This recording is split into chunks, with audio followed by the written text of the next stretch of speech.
안녕하세요. 저는 부산에서 약국을 운영하는 29살 여성입니다. 오늘 청취자 여러분께 전해드릴 사연은 저의 결혼 이야기입니다. 원래 결혼은 준비할 게 참 많아서 준비하는 과정 동안 서로 싸우기도 하고 예상치 못한 변수로 마음고생하기도 하잖아요. 저는 정말 황당하게도 남편이 아닌 시모와 돈 문제로 힘든 시간을 보냈습니다. 그놈의 돈이 뭔지, 돈으로 울고 웃은 시모의 이야기를 지금부터 시작할게요. 20대 시절 남편을 만나서 오랫동안 연애를 했습니다. 그리고 어느덧 우리는 결혼을 생각할 시점이 되었어요. 그래서 서로의 집에 방문하여 인사를 드렸습니다. 남편은 외동아들이었고 아버님은 예전에 사고로 돌아가셨다고 했어요. 집에 처음 방문한 저는 예비 시모에게 인사를 드렸습니다. 그런데 시모가 저를 처음 보자마자 인사는커녕 위아래로 요리조리 살펴보더라고요. 멋쩍은 남자친구가 먼저 말문을 열었습니다. 엄마 뭐해? 인사하는데 받아주지 않고. 그래, 그래. 내가 너무 사람을 세워놨지? 예비 며느리 될 사람이라서 이것저것 좀 살펴보느라 인사가 늦었네. 어서 들어와. 정말 노골적으로 머리부터 발끝까지 살펴보는데 난감 그 자체였어요. 시모는 예비 며느리라서 관심 두고 보느라 그런 거라며 둘러댔지만 얼마 후 왜 그렇게 노골적으로 봤는지 이유를 알 수 있었습니다. 같이 과일을 먹는데 은근슬쩍 제 옷과 가방에 관해 물어보셨어요. 그런데 우리 예비 며느리가 좀 검소한 편인가? 네? 그게 무슨... 아니, 내가 우리 아들한테 듣기로는 예비 며느리 능력 좋다고 들었는데 옷이며 가방이며 죄 평범해서 꽤 비싼 명품일 줄 알았는데 아무나 들 수 있는 가방이랑 옷이네. 약사면 돈 잘 버는 줄 알았는데 그렇게 능력 있는 직업은 아닌가 보네. 아니면 검소해서 소탈하게 하고 다니는 건가? 아, 네. 뭐 저희 아빠가 검소하게 사세요. 워낙 절약 정신이 투철하셔서 그런지 어릴 때부터 제게도 아끼며 살라고 가르치셨거든요. 약국은 어려움 없이 잘 운영하고 있고요. 엄마, 오늘은 처음 우리 집 와서 인사드리는 건데 무슨 말이 그래? 옷이 뭐 어때서 예쁘기만 한데. 이 가방은 내가 사준 거고. 뭐 어쨌다는 게 아니라 약사면 돈을 긁어 모으는 줄 알았지. 왜 사람 볼 때 그 사람 입고 있는 옷이랑 가방 보면 대충 사이즈 나오잖니. 뭐 검소한 사람은 그게 잘 나타나지 않을 수도 있지만. 아무튼 난 단지 우리 예비 며느리한테 관심이 있어서 그런 거니까 혹시나 오해하지 마라. 네, 어머님. 오해 안 해요. 다 저를 향한 관심인 거잖아요. 시모한테 말은 괜찮다며 관심의 표현이니 이해할 수 있다며 웃어넘겼지만 솔직히 조금 당황스러웠어요. 남자친구도 그런 시모의 말과 행동에 난감한 듯 보였고요. 정작 시모는 아무렇지 않은 듯 어색해진 분위기를 조금도 신경 쓰지 않았습니다.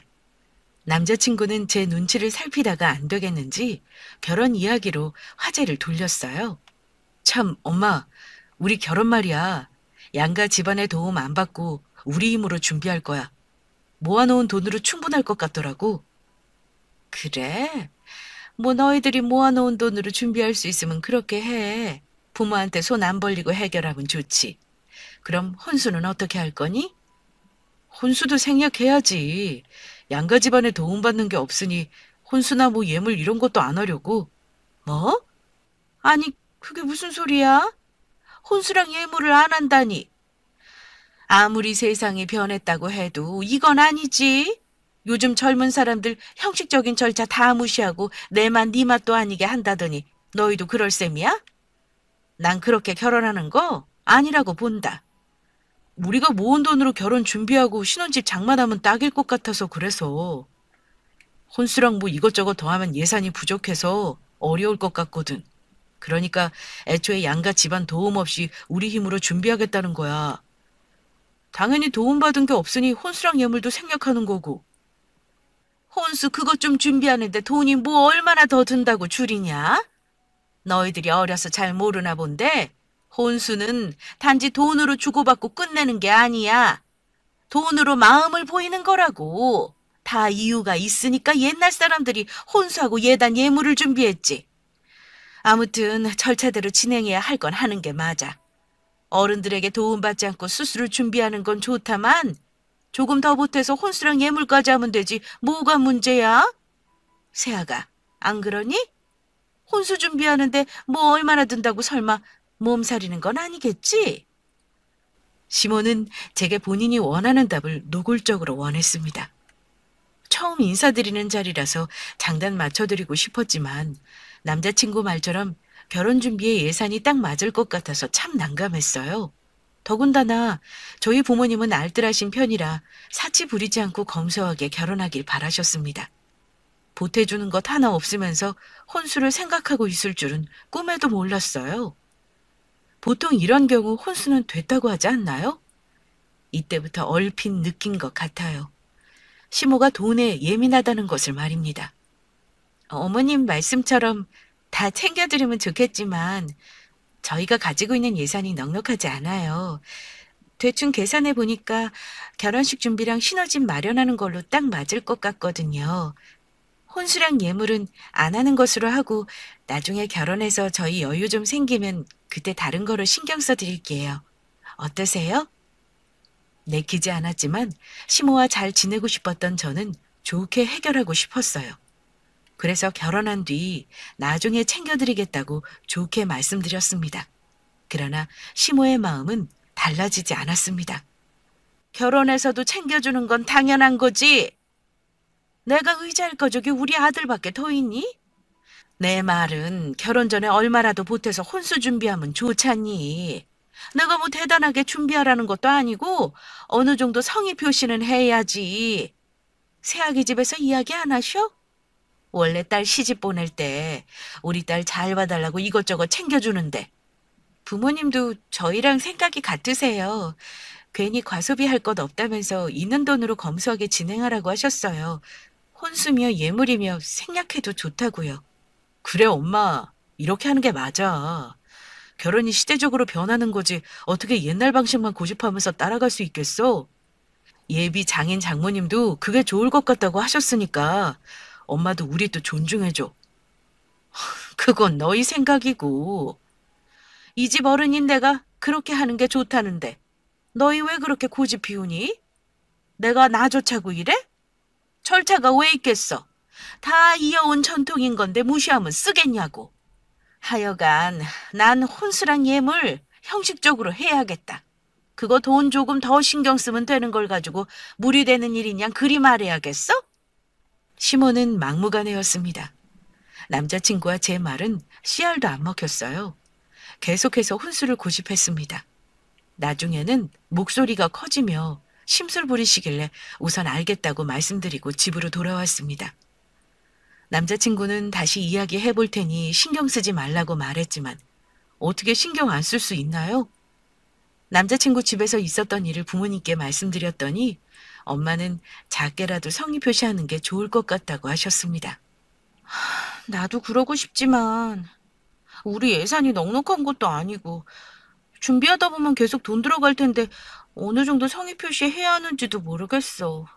우선 결혼 준비에 얼마나 드는지 정확히 알아보고 남은 돈으로 간소화해서 혼수 비용으로 들여야지 뭐.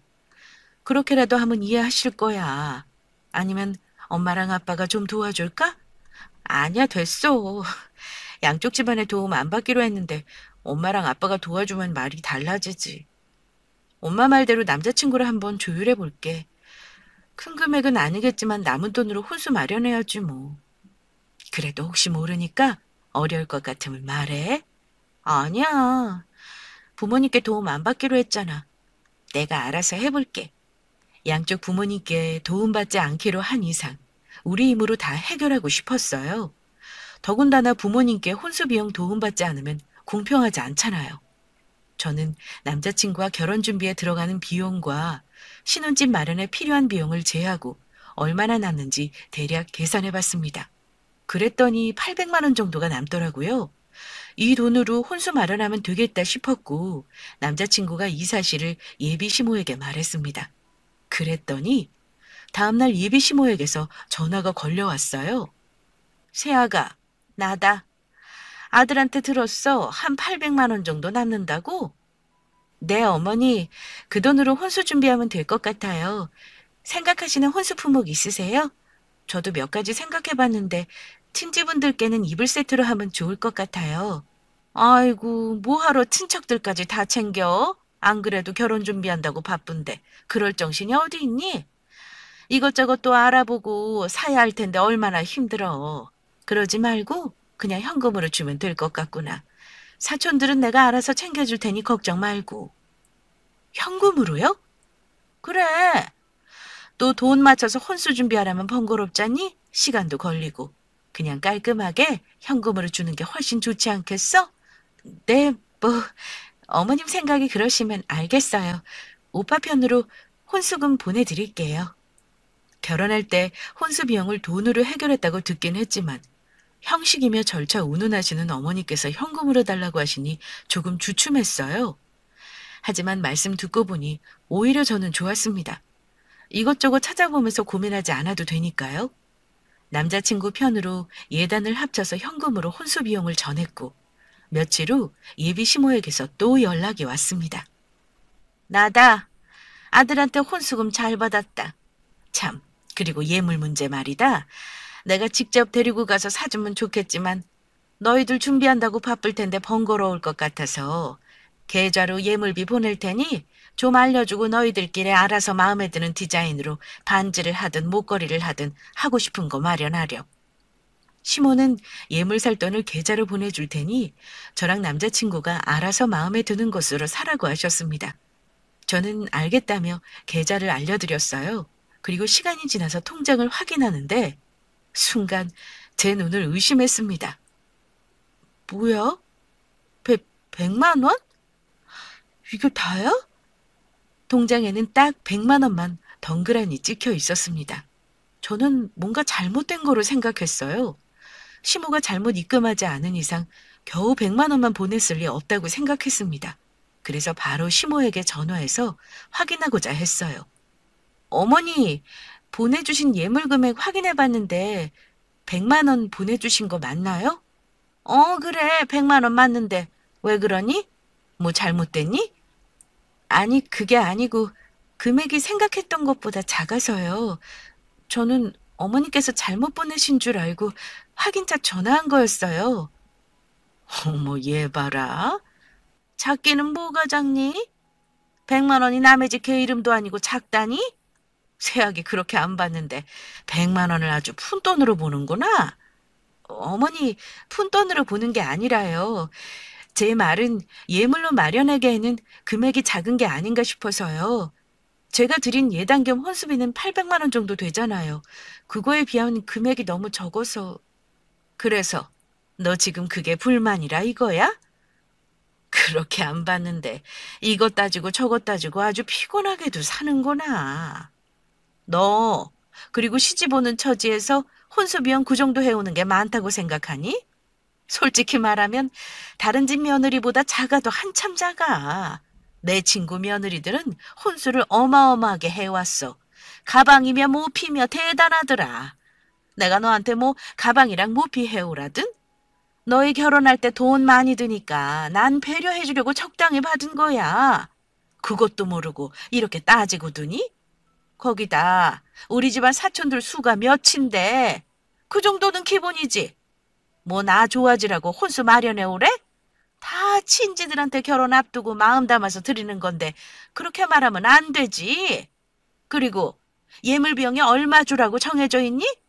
100만 원으로 반지며 목걸이며 충분히 살 수 있는데 뭐가 모자란다는 거야? 예비 시모의 말을 듣고 말문이 턱 막혔습니다. 이렇게 생각할 줄은 생각도 못했어요. 솔직히 제 생각으로는 이해되지 않은 금액이었습니다. 그렇다고 계속 이야기해봤자 통할 것 같은 분위기가 아니었어요. 저는 우선 알겠다고 하고 예비 시모와 전화를 끊었습니다. 그리고 이 사실을 남자친구에게 이야기했죠. 그랬더니 남자친구 역시 저와 같은 반응이었습니다. 엄마가 100만 원만 보냈다고? 그렇다니까. 난 잘못 보내신 줄 알고 전화해서 여쭤봤는데 그렇게 말씀하시니까 더는 대화가 의미 없을 것 같더라고. 내가 잘못 생각하는 건가 싶어서 자기한테 말하는 건데 100만 원만 받는 게 맞는 건지 모르겠어. 내가 생각해도 그건 아닌 것 같아. 솔직히 우리 집 사촌들 그렇게 많지도 않고 엄마가 좀 과하게 생각하신 것 같네. 내가 잘 말씀드릴게. 우선 자기는 엄마한테 연락하지 말고 기다려줘. 내가 해결할게. 전화를 끊은 남자친구는 자신이 해결하겠다며 걱정하지 말라고 했습니다. 그리고 그날 저녁 퇴근한 남자친구는 집에서 예비 시모와 이 문제에 관해서 이야기했죠. 다음날 남자친구는 깊은 한숨을 몰아쉬며 제게 어떻게 해결되었는지 말해주었습니다. 자기 말처럼 우리 엄마 생각이 참 확고하네. 아무리 생각해도 도무지 받아들이지 않으셔. 솔직히 내가 봐도 좀 억지인 구석이 있는데 절대 인정 안 하시네. 우선 내가 혹시 몰라서 비상금으로 조금 빼놓은 돈이 있거든? 그거 자기 계좌로 보냈어. 그걸로 예물 마련하면 될 것 같아. 뭐? 자기 돈으로? 아니야, 뭘 그렇게까지. 아니야. 자기도 현금으로 혼수를 준비해줬는데 나도 그렇게 해주는 게 맞지. 엄마한테도 내 돈으로 보태서 하겠다고 말씀드렸어. 마음 어려워하지 말고 편하게 받아. 자기가 받아야 할 돈이니까. 결국 예비 시모의 억지 논리를 이기지 못하였고 남자친구가 자신의 비상금을 보태서 예물 마련하는 비용으로 쓰라며 보내줬습니다. 결혼하기 전부터 돈으로 치사한 일이 생기니까 이때부터 시모에 대한 불만이 싹트고 있었어요. 그러던 어느 날 결정적인 사건이 터졌습니다. 바로 상견례 자리에서 말이죠. 상견례장에서 양쪽 부모님들끼리 처음 뵙는다며 인사드리는데 시모가 저한테 했던 것처럼 우리 아빠를 머리부터 발끝까지 훑어보았습니다. 아니 근데 행색이 왜 상견례하는 자리인데 옷이 그거밖에 없으세요? 잘 사는 집이라고 들은 것 같은데 예비 며느리 약국도 예비 사돈께서 차려주신 거라면서요. 거기 자리값 비싼 곳이라 어느 정도 여유 있는 집인 줄 알았는데 옷을 보니 아닌가 보네요. 사람의 겉모습만 보고 판단하는 예비 시모는 처음 인사 나누는 자리에서 우리 아빠에게 못할 말을 뱉어냈습니다. 그 말을 쏟아내고 분위기는 순식간에 차가워졌어요. 옆에 있던 남자친구는 사색이 된 얼굴로 예비 시모를 말렸습니다. 엄마, 지금 무슨 소리를 하는 거야? 진짜 왜 이래? 아, 왜? 내가 뭐 못할 소리 했니? 맞잖아. 상견례 자리면 어느 정도 격식을 차려야 되는 건데. 차가운 분위기를 혼자 느끼지 못한 시모는 잘못한 거 없다며 되레 큰 소리로 이야기했습니다. 정말 남자친구와 저는 어찌해야 할 바를 모를 지경이었어요. 결국 아빠가 입을 열어서 분위기를 풀어주었습니다. 제가 좀 검소한 편입니다. 그래도 깔끔한 거로 찾아서 입고 왔는데 워낙 옷을 잘 못 입으니 이렇게 되었네요. 예비 사부인께서는 스타일이 참 좋으십니다. 나중에 한 수 배워야겠어요. 평소에 불필요한 건 소비하지 않고 절약하자는 게 몸에 배서 옷 또한 10년에 한 번 살까 말까 하거든요. 예비 사돈께서 추천해 주시면 한번 고려해 보죠. 솔직히 아빠로서는 얼마나 기분 상하셨겠어요. 아빠뿐만 아니라 엄마와 저도 예비 시모에게 기분이 좋지 않았습니다.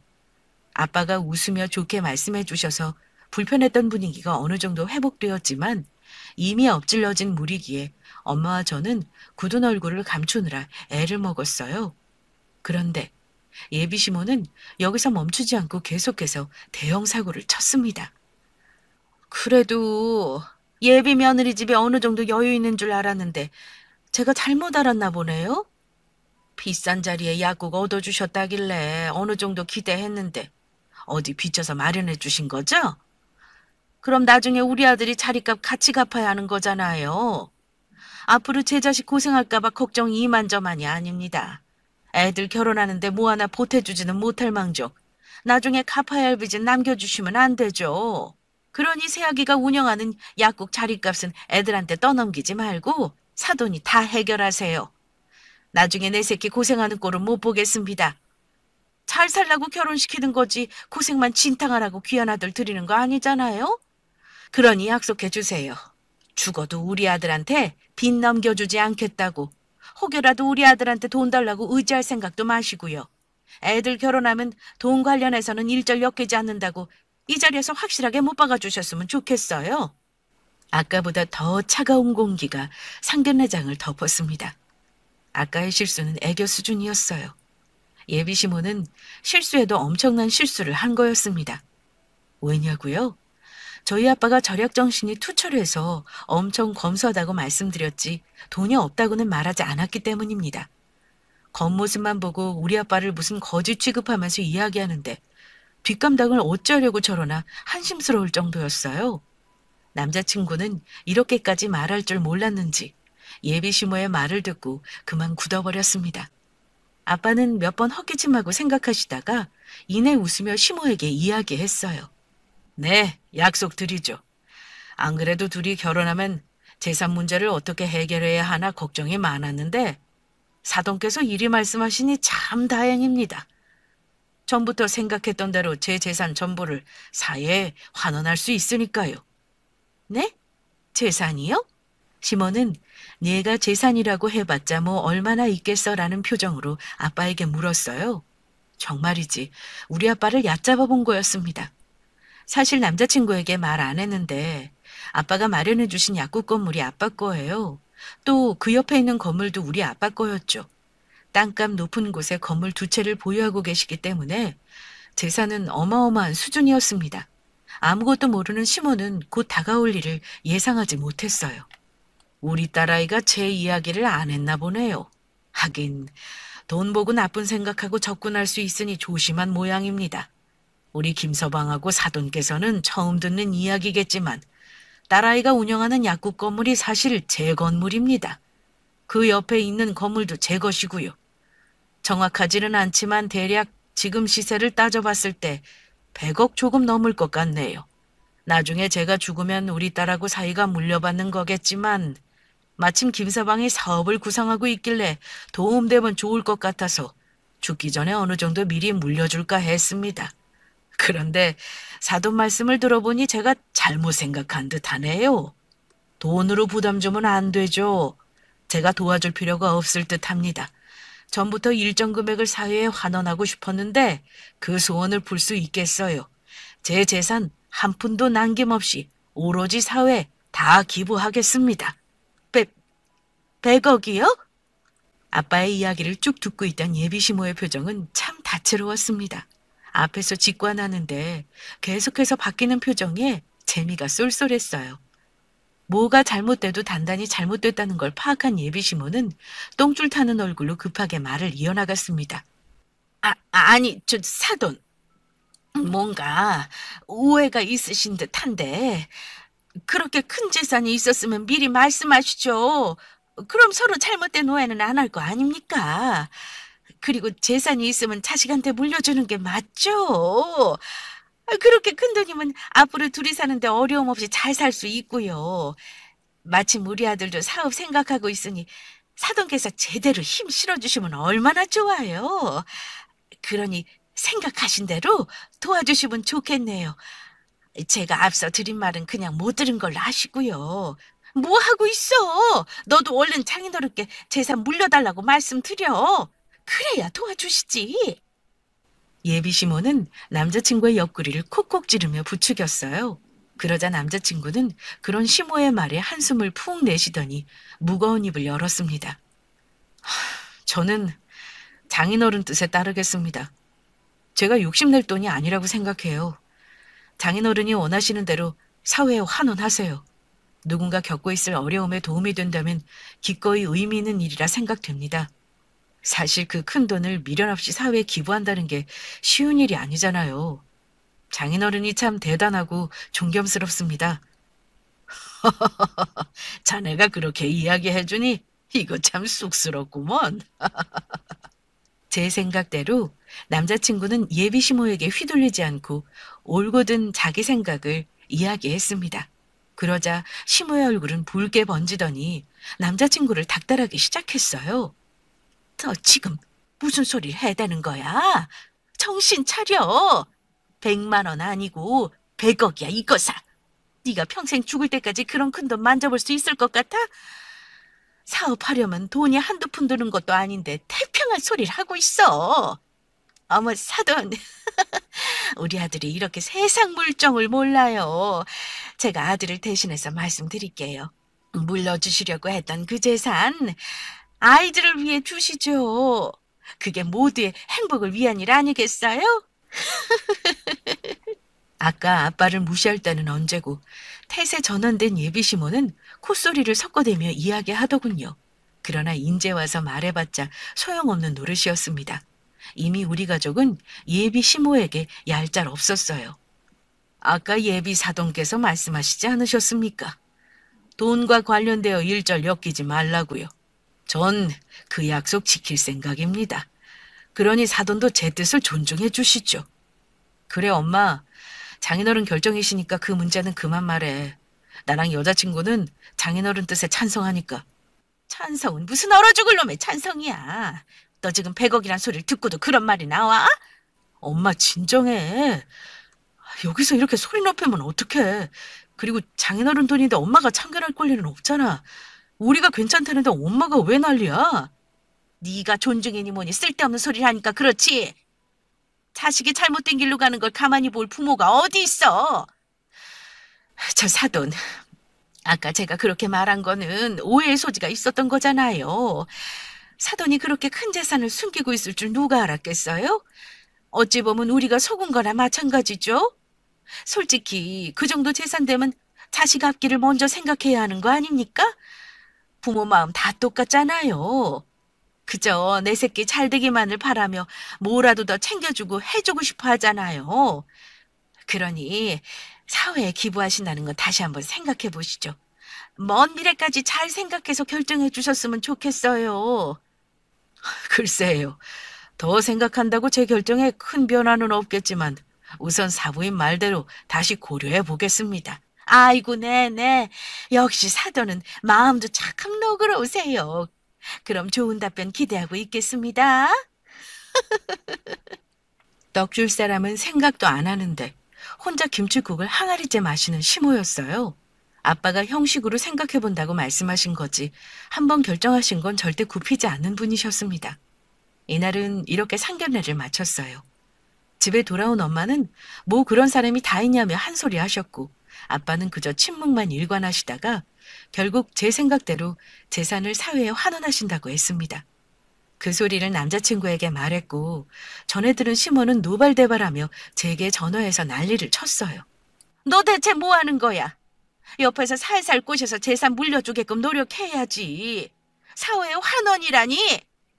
그 큰 돈을 누구 좋아하라고 몽땅 기부하냔 말이야. 아들놈도 말리지 않고 가만히 있는 통에 미치고 팔짝 뛰겠구먼. 너까지 똑같이 이러면 어째? 얼른 아빠한테 우는 소리라도 해서 좀 말려봐야지.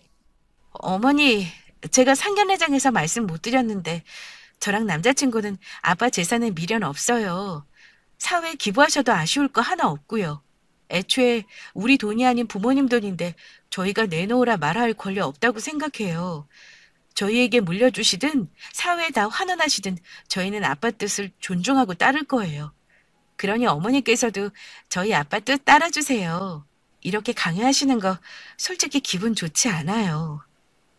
한 명이 생각을 잘못하면 나머지라도 제대로 현실을 보고 생각해야지. 둘 다 똑같이 그러면 어떡하니? 100억이 쉬운 돈도 아니고 그 돈이면 평생 여유롭게 잘 먹고 잘 살 수 있을 텐데 왜 사서 고생을 하는 거야 대체? 안 되겠다. 너희가 이 모양이니 나라도 나서야지. 내가 찾아가서 사돈 앞에 무릎이라도 꿇고 말려보마. 내가 이렇게까지 하면 다시 생각해 주시겠지. 어머니, 그만 좀 하세요. 아빠 한 번 결정 내린 거 절대 안 바꾸세요. 이미 그렇게 하기로 결정하셨는데 왜 자꾸 그러세요? 남자친구 말처럼 저희가 괜찮다잖아요. 그럼 된 거 아닌가요? 더 이상 이 이야기는 그만하셨으면 좋겠어요. 죄송하지만 먼저 끊겠습니다. 당장 우리 집으로 쫓아와서 정말 아빠에게 무릎이라도 꿇을 듯이 말하니까 순간 소름이 싹 돋았어요. 예비 시모라면 충분히 가능한 사람이었습니다. 황급히 말을 마무리하고 그냥 먼저 전화를 끊어버렸어요. 그리고 남자친구에게 이 사실을 전했더니 남자친구 역시 본인 엄마라면 그럴 사람이라면서 그러지 못하게 단단히 말씀드리고 빨리 체념할 수 있도록 방도를 찾아본다고 했습니다. 그날 이후 하루에도 몇 번씩 예비 시모에게 전화가 걸려왔어요. 일도 잘 못할 정도로 전화에 문자에 사람을 들들 볶았습니다. 계속해서 아빠를 다시 설득해보라며 저를 괴롭혔어요. 이런 난리통에 지친 저는 하는 수 없이 시모의 번호를 차단할 수밖에 없었습니다. 그러자 저랑 연락이 안 돼서 답답했는지 어느 날 저녁 시모가 집으로 쳐들어왔어요. 그리고 다짜고짜 우리 아빠 앞에 무릎을 꿇고 애원하기 시작했습니다. 사돈, 제가 이렇게 빌게요. 제발 저를 봐서라도 사회에 환원한 거 다시 한번 생각해 봐 주세요. 아이들은 지금 생각을 잘못하고 있어요. 아직 어려서 그런지 세상 물정을 이렇게나 몰라요. 그러니 제가 이렇게 간절하게 부탁드릴게요. 부디 생각 바꿔주시고 우리 아들에게 그 재산 물려주시면 안 될까요? 예전부터 절약하면서 사느라 누릴 거 다 못 누리고 힘들게 사셨다면서요. 그렇게 고생고생해서 모은 돈으로 이렇게 큰 돈 불려놓으셨는데 그냥 허망하게 기부하실 거예요? 정말? 피땀 피눈물 흘려서 모은 돈인데 이왕이면 의미 있게 아이들을 위해서 쓰는 게 낫죠. 나중에 아이들이 애라도 낳아봐요. 그럼 손자한테도 해줄 수 있는 거 다 해주고 얼마나 좋겠냐고요. 사회에 큰돈 기부하고 인정받는 것도 좋지만 뭐니 뭐니 해도 가족에게 인정받는 것만큼 좋은 게 있을까요? 제발 생각 좀 바꿔주세요, 사돈. 제 입이 방정이었습니다. 제가 처음부터 사돈한테 막말하고 겉모습만 판단한 제 잘못이에요. 제가 다 인정하고 이렇게 사과드릴 테니 부디 좋은 쪽으로 다시 생각해 주세요. 네? 시모는 아빠의 바짓가랑이라도 붙잡을 기세로 간절하게 애원했어요. 그 모습에 아빠는 참 난처해 하셨습니다. 옆에서 보고 있는 저와 엄마까지 입이 떡 벌어질 만큼 어쩌나 싶었어요. 아빠는 그만하고 일어나시려고 몇 번을 말했지만 시모는 고집을 피우며 계속해서 아빠를 설득했습니다. 결국 어쩔 수 없이 남자친구에게 연락했더니 놀라서 한 걸음에 달려왔더라고요. 집에 들어온 남자친구는 무릎 꿇고 애원하는 시모의 모습을 보고 놀라서 소리쳤습니다. 엄마, 여기서 지금 뭐 하는 거야? 얼른 일어나! 남자친구가 황급히 시모를 말렸지만 시모는 눈 하나 깜짝하지 않고 계속해서 아빠에게 애원했습니다. 옆에서 어떻게든 그만하라고 말리던 남자친구도 더 이상 무리라고 생각했는지 다 체념한 표정으로 나지막하게 이야기했어요. 이미 사회에 다 환원하셨으니까 그만하고 일어나. 남자친구의 말에 예비 시모는 멈칫하더니 멍한 표정으로 일어나서 물었습니다. 뭐? 그게 무슨 소리야? 이미 다 사회에 환원했다니 그게 사실이야? 사돈, 그게 정말이에요? 아니죠? 우리 아들이 지금 나 말리려고 거짓말하는 거죠? 거짓말 아닙니다. 김서방 말대로 이미 사회에 다 환원했어요. 저 죽으면 환원하려고 했는데 김서방이 저 대신 나서서 기부하는 걸 도왔습니다. 그러니 이렇게 말씀하셔도 달라질 수 없어요. 이미 제 손을 떠난 돈인걸요. 말도 안 돼. 그 돈을 다 기부했다고? 그것도 우리 아들이 나서서. 예비 시모는 몰려오는 엄청난 상실감에 힘이 풀린 다리로 풀썩 주저앉았습니다. 그리고 숨을 고르더니 이내 벌떡 일어나서 남자친구를 마구 때리며 악다구니를 썼어요. 야, 이 미친놈아. 바짓가랑이 붙잡고 뜯어말려도 모자를 파는 네가 나서서 기부해? 네가 제정신이야? 그 돈이면 너나 나나 남은 인생 편하게 먹고 살 수 있는데 그걸 홀랑 다 기부하냐고. 너 대체 누구 편이야? 지금 당장 가서 찾아와. 가서 기부 같은 거 취소한다고 그래. 얼른. 제발 그만 좀 해. 엄마가 이래봤자 소용없다고. 이미 기부됐고 한 번 기부한 돈은 돌려받지 못해. 그러니까 이제 그만 미련 버려. 대체 엄마가 장인어른 재산에 왜 자꾸 참견하는 거야? 장인어른 돈이고 뭘 어떻게 처리하든 그건 장인어른 몫이야. 엄마가 감나라 배나라 할 권리 없다고. 내가 엄마 속셈 모를 것 같아? 그저 돈이라면 좋으니까 장인어른 100억에 조금 떨어지지 않을까 기대하는 거잖아. 자식 앞에서 부끄러운 줄 알아야지. 정말 엄마한테 실망이야. 엄마가 이렇게까지 끝을 보게 할까 봐 내가 나서서 기부한 거야. 알아? 뭐? 뭐? 너 지금 그게 엄마한테 할 소리야? 내가 지금 누구 때문에 이러는데. 엄마니까 하는 소리야. 더 이상 예비 처가에서 부끄럽게 행동하지 말고 정신 차리라고. 그리고 나 때문이라는 말 하지 마. 그건 순전히 엄마 욕심이잖아. 이제 다 끝났으니까 그만하고 집에 가. 남자친구는 부모님께 죄송하다며 인사한 뒤 있는 힘껏 예비 시모를 끌고 집으로 갔습니다. 시모는 끌려가면서도 뭐가 그렇게 억울하고 서러운지 애처럼 엉엉 울더라고요. 그렇게 한바탕 난리가 난 후 우리 집은 참 심란하더라고요. 그리고 저도 몰랐던 사회 환원에 대해서 아빠에게 물어봤습니다. 정말 남자친구가 나서서 기부했는지를요. 그래, 기부했어. 어느 날 김서방이 미루지 말고 기부하는 게 좋을 것 같다면서 나 대신 기부처도 다 알아보고 도와줬다. 아마도 이럴까봐 미리 손 써두고 싶었던 거지. 김서방이 참 지혜롭게 생각 잘한 거야. 그리고 혹시나 해서 말하는 건데 아빠 재산 다 기부해서 서운한 건 아니지? 서운하기는 그 돈은 아빠 돈인데 내가 서운하고 말고 할 게 뭐 있어? 그리고 그 돈 없어도 나랑 남자친구랑 같이 먹고 사는데 지장 없어. 우리 힘으로 충분히 잘 살 수 있으니까 괜찮아.